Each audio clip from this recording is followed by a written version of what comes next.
ನಿಜವಾಗಿಯೂ ಈ ಸಲ ನಿಮ್ಮ ನನ್ನ ತಿರುಗಾಟ ಒಟ್ಟಿಗೆ ಆಗಬೇಕು ಅಲ್ವಾ ಅಲ್ವಾ? ಅಂತೂ ಈ ತಿರುಗಾಟದಲ್ಲಿ ನಾವು ಒಟ್ಟಿಗೆ ಆದೆವೋ ಇಲ್ವೋ? ಆದೆವು ಅನ್ನೋದಷ್ಟೇ.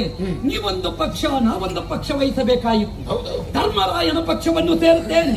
ತಂಗಿಯ ಮಕ್ಕಳು ಇದ್ದಾರೆ ನಕುಲ ಸಹದೇವರು. ಆದ್ದರಿಂದ ಮಾತೃ ಸುತರ ಪಕ್ಷ ಸೇರಿಕೊಳ್ತೇನೆ ಅಂತ ಬಂದವರು. ಏನು ಮಾಡೋಣ? ಆತಿಥ್ಯಕ್ಕೆ ಮಾರು ಹೋದಿರಿ, ವಾಗ್ದಾನವಿತ್ತೀರಿ. ನಾವು ಯೋಚನೆ ಮಾಡುವುದು ಈಚೆಯಿಂದ. ಈಗ ಬರ್ತಾರೆ, ಈಗ ಬರ್ತಾರೆ, ಈಗ ಬರ್ತಾರೆ. ನೀ ಯೋಚನೆ ಮಾಡಿದೆ ಮತ್ತು ಉದ್ದುಂಟು ಕೃಷ್ಣ. ನೀ ಇದ್ದ ಮೇಲೆ ನಾ ಬೇಕು. ಯಾಕೆ? ನೀ ಇದೆಯಲ್ಲ. ನಾನು ಈಚೆ ಪಕ್ಷದಲ್ಲಿ ಅಲ್ವೋ? ನೀವು ಬರ್ತಾರೆ ಅಂತ ನಾವು ಕಾದದ್ದು ಯಾವುದರಲ್ಲಿ? ಸೇನಾಧಿಪತಿತ್ವದಲ್ಲಿ ಶಲ್ಯ ಭೂಪತಿಗಳು ಬರ್ತಾರೆ. ನನಗದರಲ್ಲಿ ದೊಡ್ಡ ಆಸಕ್ತಿ ಇಲ್ಲ. ಅಲ್ಲ, ಈ ದೊಡ್ಡ ಮುಂಡಾಸಿನ ನನಗೆ ಈಗ ಆಸಕ್ತಿ ಕಡಿಮೆ ಆಗಿದೆ. ಹೌದೌದು. ಈಗ ಸಣ್ಣ ಮುಂಡಾಸೆ ದೊಡ್ಡದಾಗಿದೆ. ಈಗ ಕಾರಣ ನಾವು ದೊಡ್ಡ ಮುಂಡಾಸೆ ಯಾಕೆ ಅಂತ ನಾನೀಗ ಸ್ವಲ್ಪ ಹಿಂದೆ ಸರಿದದ್ದಲ್ಲ. ಎಲ್ಲರೂ ಮುಂದೆ ಬರ್ಲಿ ಅಂತ ಆಸಕ್ತಿ ಇಲ್ವೋ? ಆಸಕ್ತಿ ಉಂಟು. ಆದ್ರೆ ನೀವೆಲ್ಲ ಇದ್ದೀರಲ್ಲ. ಹಾಗೆ ಹೌದು, ತಪ್ಪಲ್ಲ ಬಿಡಿ. ಮಾತ್ರ ಒಳ್ಳೆದು. ಹೋದಲ್ಲಿ ಮದುವೆ ಆಗಿ ಅದು 16,000ಕ್ಕಿಂತ ಹೆಚ್ಚಾದ್ರೆ ಹೌದಾ? ಈ ತಿರುಗಾಟದವರ ಆರೋಗ್ಯ ಹೀಗಿರ್ತದ? ನಾನು ಈಗಲೂ ಭಾಗವಹಿಸುವುದು ನಿತ್ಯವೂ ಅತಿಥಿಯಾಗಿ ಹಾಗಾದರೆ ಆರೋಗ್ಯವನ್ನು ಕಾಪಾಡಿದ್ದೇನೆ. ಹೌದಾ?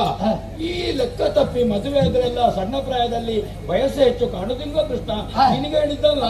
ಗೊತ್ತಾಯ್ತು ನನಗೆ.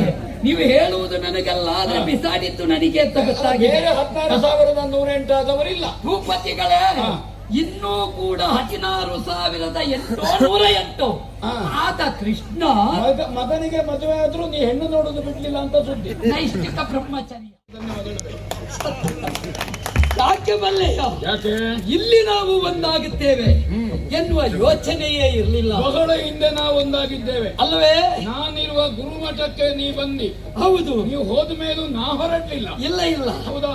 ನೀವು ಎಷ್ಟು ವರ್ಷ ಕಲಿತಿದ್ದೀರಿ ಅಂದ್ರೆ ಪಾಠ ಗಟ್ಟಿಯಾಗಬೇಕು ಅಂತಾದ್ರೆ ಒಂದೊಂದನ್ನು ಹಲವು ವರ್ಷ ಕಲಿಬೇಕು. ಸತ್ಯ. ಬರೇ 64 ದಿವಸದಲ್ಲಿ 64 ಕಲ್ತ್ರೆ ಹೌದಾ? ಯಾವುದು ಮೊದಲು ಯಾವುದು ಮತ್ತೆ ಅಂತ ಗೊತ್ತಾಗುದಿಲ್ಲ. ಆದ್ರೆ ನಾವು 64 ದಿನಗಳಲ್ಲಿ ಕಲಿತೆವು. ಕಲಿತದ್ದಷ್ಟನ್ನು ವಿನಿಯೋಗಿಸುವಲ್ಲಿ ನಮಗೆ ಯಾವುದು ಸೂಕ್ತ ಎನ್ನುವುದನ್ನು ಆಯ್ಕೆ ಮಾಡಿಕೊಂಡೆವು. ಆ ಮುಖಾಂತರವಾಗಿ ಆರ್ಜಿಸಿದ ವಿದ್ಯೆಯನ್ನು ಲೋಕಹಿತಾರ್ಥವಾದಂತಹ ಯೋಚನೆಗೆ ವಿನಿಯೋಗಿಸಿಕೊಂಡೆವು. ನೀವು ಸಣ್ಣವರಲ್ಲ. ಯಾಕಂದ್ರೆ ಗುರು ಸಂದೀಪರ ಬಳಿಯಲ್ಲಿ ಆರ್ಜಿಸಿದ ವಿದ್ಯೆ ಒಂದೊಂದು ಮುಖದಿಂದ ಭೂಪತಿಗಳು. ಮಲ್ಲ ಯುದ್ಧದಲ್ಲಿ ಶಲ್ಯಭೂಪ, ಸಾರಥಿತ್ವದಲ್ಲಿ ಶಲ್ಯಭೂಪ, ಸಾಧನೆಯಲ್ಲಿ ಶಲ್ಯಭೂಪ, ಒಂದೊಂದು ವಿಭಾಗದಲ್ಲಿಯೂ ಶಲ್ಯಭೂಪ. ಕೃಷ್ಣ, ನಾನು ಯಾರಿಗೂ ಹೆದರುವುದಿಲ್ಲ. ಆದ್ರೆ ಅಭಿನಂದನಾ ಭಾಷಣಕಾರರಿಗೆ ಹೆದರುತ್ತೇನೆ. ಆದ್ರೆ ಹೌದಾ? ಮಲ್ಲ ಯುದ್ಧದಲ್ಲಿಯೂ ನೀವು, ಹೌದಾ? ಬಿಲ್ಲು ವಿದ್ಯೆಯಲ್ಲಿಯೂ ನೀವು, ಹೌದಾ? ಸಾರಥ್ಯದಲ್ಲಿಯೂ ನೀವು. ಬೇರೆ ಯಾರು ಹೇಳಿದ್ರು ಅಪಾಯ ಅಲ್ಲ. ನೀ ಹೇಳಿದ್ರೆ ಸ್ವಲ್ಪ ಧೈರ್ಯ ಕಡಿಮೆ ಆಗುದು. ಯಾಕಂದ್ರೆ ಕುರುಕ್ಷೇತ್ರದಲ್ಲಿ ಅನೇಕ ಮಂದಿಯನ್ನು ಮಾತಾಡಿಯೇ ವಿಮುಖಗೊಳಿಸಿದ್ದೀನಿ. ಆದರೆ ನಮ್ಮ ಮಾತಿನ ಹಿಂದೆ ಒಂದು ಸತ್ಯ ಉಂಟು ಅಂತ ಒಪ್ಪುತ್ತೀರಲ್ಲ. ಯಾಕೆ ಬಲ್ಲಿರ? ನಾವು ಅಭಿನಂದನೆ ಮಾಡುತ್ತೇವೆ ಅಂತ ಆದ್ರೆ ಅವರ ಬಗ್ಗೆ ಪರಿಪೂರ್ಣವಾಗಿ ತಿಳಿಯದೆ ಅಭಿನಂದನೆ ಮಾಡುವುದೇ ಇಲ್ಲ. ಒಂದು ಕ್ರಮ ಉಂಟು, ಅವನನ್ನು ನಿವೃತ್ತಿಗೊಳಿಸುವುದು. ಹೌದೌದು, ಅಭಿನಂದನೆಯಲ್ಲಿ. ಅದು ಯಾಕಂದ್ರೆ ಅವರಿಗೊಂದು ಬೀಳ್ಕೊಡುಗೆ ಸಮಾರಂಭ ಮಾಡುವಂತ. ಹೌದು. ಮತ್ತೆ ಅಭಿನಂದನೆ ಮಾಡುವವನಿಗೆ ಅವರದ್ದು ಏನೂ ಗೊತ್ತಿರುವುದಿಲ್ಲ. ಸ್ವಲ್ಪ ಹೊತ್ತಿಗೆ ಮುಂಚೆ ಅವರಿರುವಲ್ಲಿಗೆ ಹೋಗುವುದು, ಅವರ ಸಾಧನೆಯನ್ನು ಬರೆದುಕೊಳ್ಳುವುದು, ಮತ್ತೆ ಅದಕ್ಕೆ ಅವನದ್ದು 25 ಸೇರಿಸುವುದು, ಇಲ್ಲಿ ಬಂದು ಒಟ್ಟು ಅಭಿನಂದನೆ ಮಾಡುವುದು. ಆದರೆ ನಮ್ಮ ಅಭಿನಂದನೆ ಹಾಗಲ್ಲ. ನಿಮ್ಮನ್ನು ಆಮೂಲಾಗ್ರವಾಗಿ ತಿಳಿದವ ನಾನು. ಹೃದಯನ ನಂದನನಾಗಿ ಇಟ್ಟ ಹೆಜ್ಜೆಯಲ್ಲಿ ಪ್ರತಿಯೊಂದನ್ನು ದಿಟ್ಟವಾಗಿ ನಿಭಾಯಿಸಬಲ್ಲ ಸ್ಪಷ್ಟ ವ್ಯಕ್ತಿತ್ವ ಶಲ್ಯ ಭೂಪತಿಗಳದ್ದು.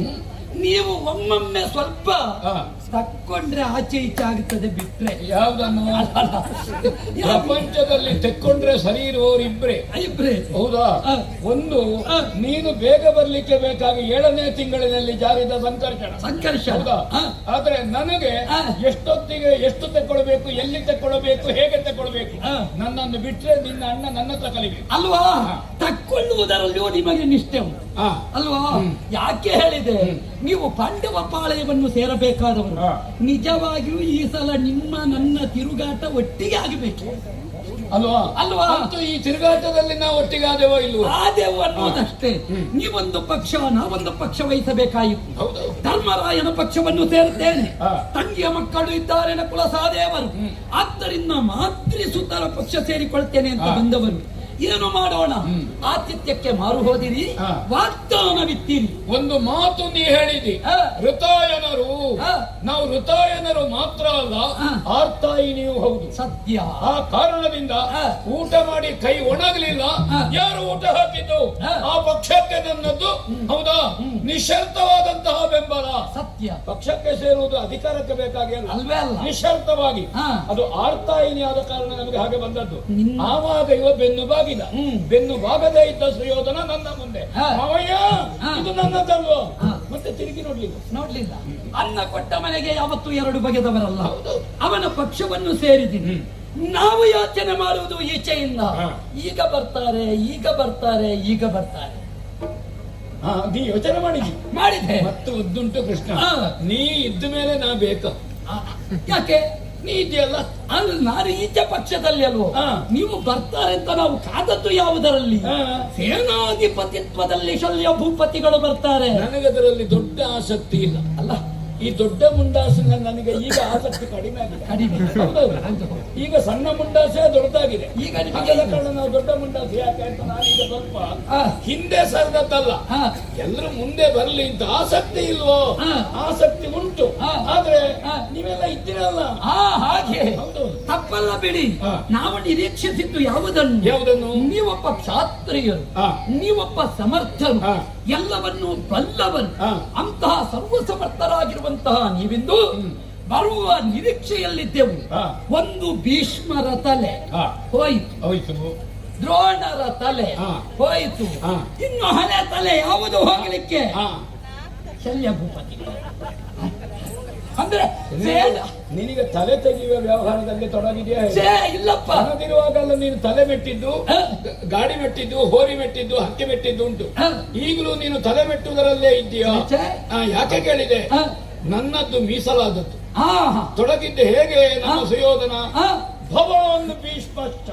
ಆ. ಮೊದಲು ನಾನು, ನೀವು ಆಮೇಲೆ ಭೀಷ್ಮ. ಹೇಳುವುದಂತೆ ಕೇಳಿರೈ ಮಾತ್ರೇಶ ಮುಖ್ಯರು. ಹೌದು. ಹಾ. ಅದನ್ನು ಕೆಲವರು ತಿಳ್ಕೊಳ್ಳು. ಕೇಳಿರೆ ಈ ಮಾತ್ರೇಶ ಹಾ. ಮುಖ್ಯರು ಅಂತ ಆಮೇಲೆ ಅಂತ ಅಲ್ಲ. ಹಾ. ಮಾತ್ರೇಶ ಮುಖ್ಯರು. ಹಾ. ಅದು ದೇವರಿಗೆ ಇಟ್ಟ ತೆಂಗಿನಕಾಯಿ ಹಾಗೆ. ಹಾ. ಅದನ್ನು ಪದಾರ್ಥಕ್ಕೆ ತೆಗಿಲಿಕ್ಕಿಲ್ಲ. ಹಾಗಾದ್ರೆ ನಾವಲ್ಲಿ ಹಾ. ಅದು ಶಕುನಕ್ಕೆ ತೆಗೆದಿಟ್ಟ ಹಾಗೆ. ಹಾ. ಕೊನೆಗೆ ಮತ್ತೆ ಹೊಡಿಲಿಕ್ಕುಂಟು. ಹೊಡಿಲಿಕ್ಕೆ. ಹೌದೌದು. ಹೇಗೆ ಹೀಗೆಯಾ ಹೀಗೆಯಾ ಅಂತ ಅಲ್ವಾ? ಹಾ, ಹಾಗೆ. ಹಾಗೆ ನಿಮ್ಮನ್ನು ಯಾಕೆ ನಾವು ನಿಮ್ಮ ತಲೆಯನ್ನು ನಿರೀಕ್ಷಿಸಿದ್ದು? ಯಾಕೆ? ಅಂತಹ ಧೀಮಂತ ಚಾರಿತ್ಯ, ಸರ್ವಸಮರ್ಥರು ಹಾ. ಆದ ಮೇಲೆ ಆರ್ಯರು ಭೀಷ್ಮ ದ್ರೋಣರಿಗೆ ಸಮ. ಹಾ. ಆದ್ರೆ ಮತ್ತೆ ಇರುವುದಿದ್ರೆ ಶಲ್ಯ ಭೂಪತಿಗಳು. ಹಾ. ನಿಮ್ಮನ್ನು ಆ ಮಟ್ಟದಿಂದ ನಾವು ನಿರೀಕ್ಷಿಸಿದ್ದು. ಸರಿ. ನೀವು ಹೀಗೆ ಬರ್ತೀರಿ ಅಂತ ನನಗೆ ಹೀಗೆ ಗೊತ್ತಾಗಿದೆ. ಸ್ವರ ಸಣ್ಣ ಕೆಳಗೆ ಬಂದದ್ದು ಮದನ ರೂಪ. ಹೇಗೆ? ಈ ಪ್ರಾಯದಲ್ಲಿಯೂ ನಿಮ್ಮ ಮುಖ ಹೇಗೆ ಹೊಳೆಯುತ್ತದೆ? ಅದು ಕಾರಣ ಉಂಟು ಕೃಷ್ಣ. ಹಾ. ನಾನು ಆರೋಗ್ಯವನ್ನು ಕಾಪಾಡಿದ್ದೆ ಹೇಗೆ ಗೊತ್ತುಂಟಾ? ಹಾ. ನನ್ನ ಸಂಸಾರ, ಹಾ. ನನ್ನ ಗೃಹಸ್ಥಾಶ್ರಮ, ಹಾ. ಧರ್ಮಪತ್ನಿಯ ಜೊತೆಗೆ ಮಾತ್ರ. ಒಳ್ಳೆಯದು. ಹೋದಲ್ಲಿ ಮದುವೆ ಆಗಿ ಹಾ. ಅದು 16,000ಕ್ಕಿಂತ ಹೆಚ್ಚಾದ್ರೆ ಹೌದಾ? ಹಾ. ಈ ತಿರುಗಾಟದವರ ಆರೋಗ್ಯ ಹೀಗಿರ್ತದ? ಹಾ. ನಾನು ಈಗಲೂ ಭಾಗವಹಿಸುವುದು ಹಾ. ನಿತ್ಯವೂ ಅತಿಥಿಯಾಗಿ. ಹಾ. ಹಾಗಾದರೆ ಆರೋಗ್ಯವನ್ನು ಕಾಪಾಡಿದ್ದೇನೆ. ಹಾ. ಹೌದಾ? ಹಾ. ಈ ಲೆಕ್ಕ ತಪ್ಪಿ ಮದುವೆ ಆದ್ರೆಲ್ಲ ಸಣ್ಣ ಪ್ರಾಯದಲ್ಲಿ ವಯಸ್ಸು ಹೆಚ್ಚು ಕಾಣುದಿಲ್ವ ಕೃಷ್ಣ? ಹಾ. ನಿನಗೆ ಹೇಳಿದ್ದಲ್ಲ. ಅಲ್ಲಲ್ಲ, ಗೊತ್ತಾಯ್ತು ನನಗೆ.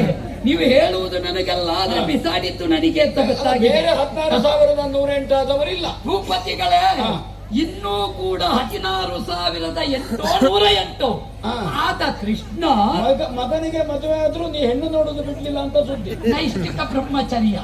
ಆ.